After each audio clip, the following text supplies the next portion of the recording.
So we just got done with the energy spheres exercise. Exercise 3.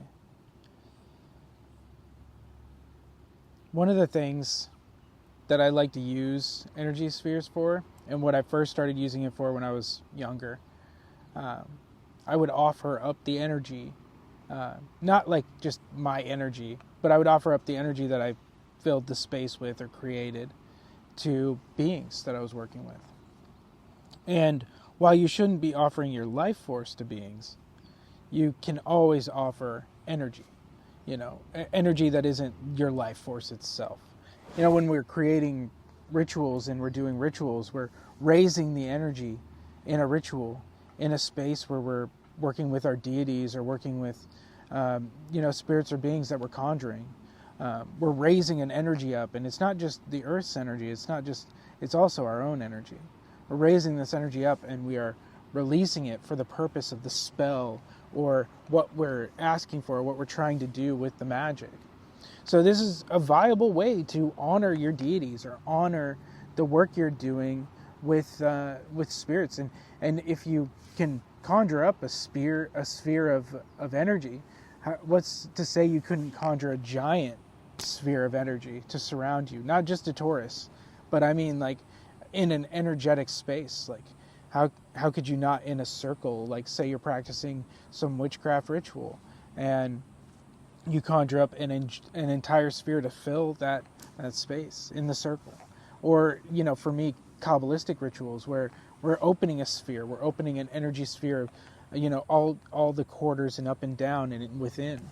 We're opening up that space so that we can then expand out. What's not to say that we can't fill that with the energy that we're creating and make it as dense and malleable as possible for the goal we have, for whatever that is, whatever we're seeking to do.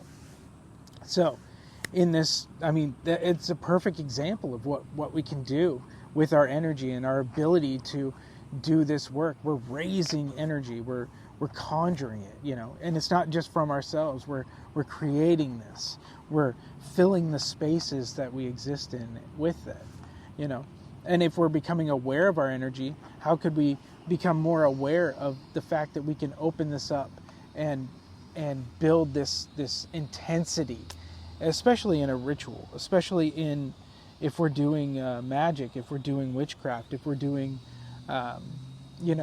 ceremonial magic, or we're working with beings, intense beings of some sort, and we're raising an energy and we're building this up.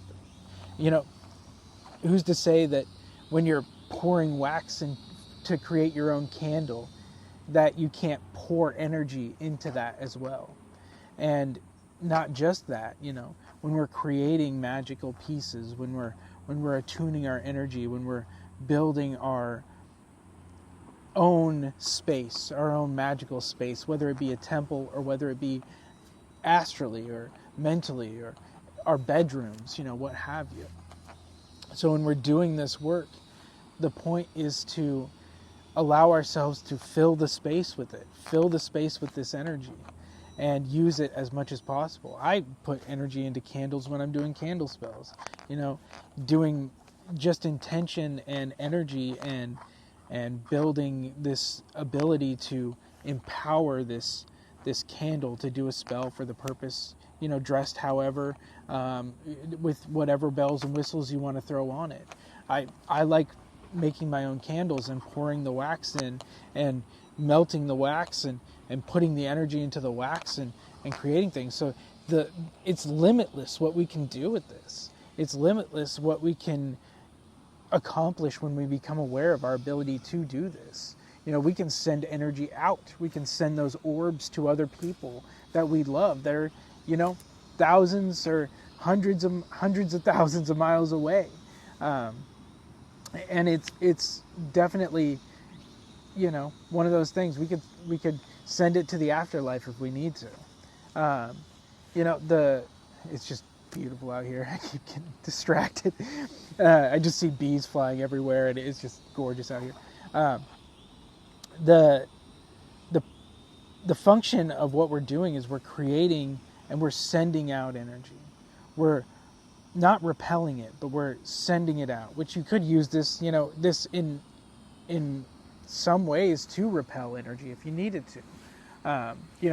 Along with the Taurus, just looking at these in different ways, trying to wrap your mind around, how can I use this in magic? How can I use this to protect myself?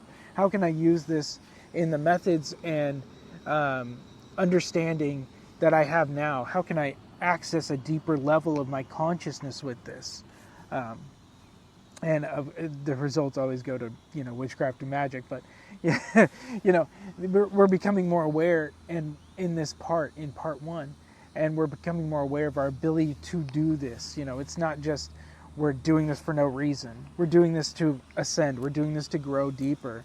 We're doing this to get further in ourselves, and become more and more aware.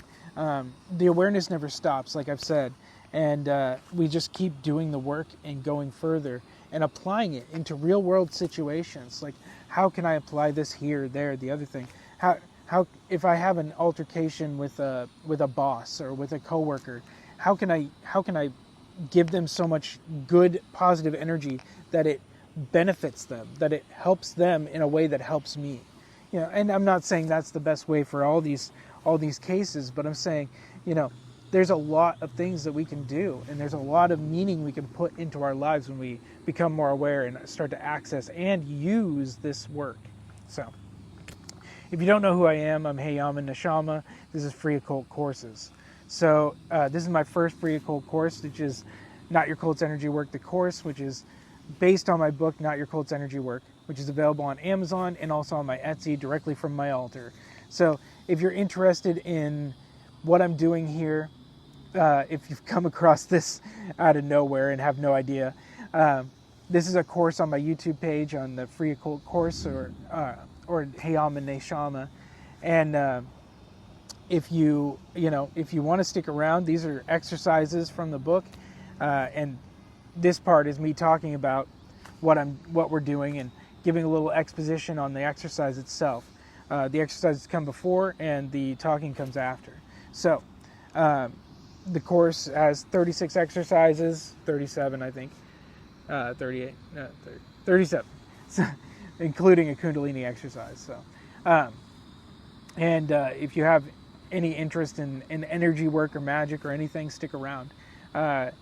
There's donation links to keep this stuff free. If you have any interest in donating, you can donate to my Buy Me a Coffee, or if you don't feel comfortable with that, I've got a Square based on my website. My website's heyamaneshama.com. There's links all over. There's my Etsy. My book's on Amazon, like I said. If you have Amazon Prime, the shipping's free, I believe. And also, I have the book on Etsy if you wanted to pay for the shipping, and if you live in the USA, and I'll send it directly to you. So, if you have any interest in what I'm doing or what's going on here, please stick around and check out the course. All the exercises are already up there, and the rest of the stuff's coming out. There's more to come. So, hope you enjoyed this.